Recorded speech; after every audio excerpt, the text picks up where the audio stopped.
And of course, the other ladies final, which took place over the weekend, of course, another team that you have commentated on, gotten to know them really well, Longford Slashers, becoming the first Longford side on the ladies football to win a national title at senior level. 4-11 to 2-8. They beat Mullinahan.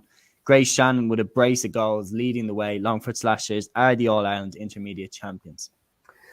Yeah, probably didn't help Mullinahan having to go all the way to extra time in their semi-final, I think, against Derry Donnelly or whoever it was up in Fermanagh. Probably didn't help having to go the extra mile, and a lot of controversy in that game, of course, about a goal disallowed as well. So the semi-final in particular, the Longford Slashers had.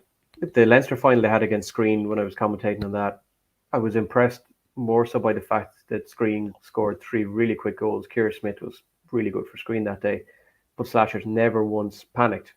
And then against Charlestown, everyone knew coming into that game, Deirdre Doherty was going to be the one to watch. Mayo, Irish soccer, she's done everything. And she scored all of Charlestown's points that day. But they were happy enough to kind of, let her go a little bit and just sort of make sure everyone else wasn't involved. So she ended up having to do everything on her own. And Slasher's defence was incredible. From Emer Casey in goals, Orla Nevin, who was player of the match in that Leinster final, she is one of the most up and down players I've ever seen in my life. Like She she's got stuck a 5, goal away as well. yeah, and no stranger to a goal as well. She got 5 in her back, but there's times when she's more likely to be at 15 than at 5. And then everyone, they've got so many good forwards as well. The Shannons, they've got Grace, Kate, and Cara. They've got Kiana Lee, who's back from a soccer scholarship in the States. They have Kazi in midfield. She is the pint-sized warrior, is the only way to call her. She's only about 5 foot tall, but she's captain, and you can hear her a mile away. So they had everything going for them. And Conor Clark, to be fair to him, Brian Farrell and the gang there did a cracking job with that.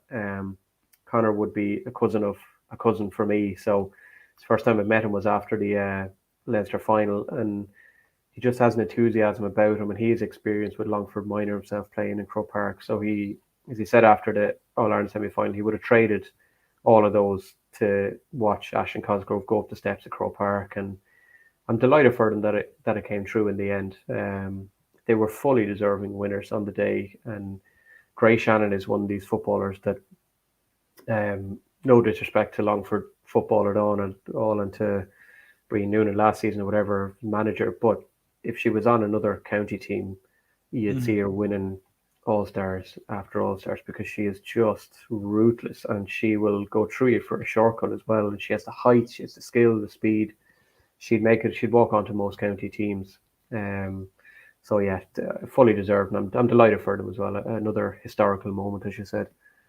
Yeah, no, completely agree. And of course, Grace on the biggest stage of all, stepping up with 2 goals right when they needed them. I think we do have to give a shout out to Lorraine O'Shea, stuck 2 goals away from Mullinahan in the second half when they were trying to crawl back into the game. But of course, as you mentioned, Orla Evans getting that goal. Jessica Barry as well, very reliant on the frees for Longford Slashers. They had it. It was their day. And I mean, you could tell pretty early on, once that goal went in the 4th minute from Ashton Cosgrove, even the speculative goal, the first one from Grace Shannon, like that was a speculative effort. When that went into the net, you kind of got the feeling it might be their day. But I'm delighted for them. History made again, as you said. They are All-Ireland Intermediate champions for 2022.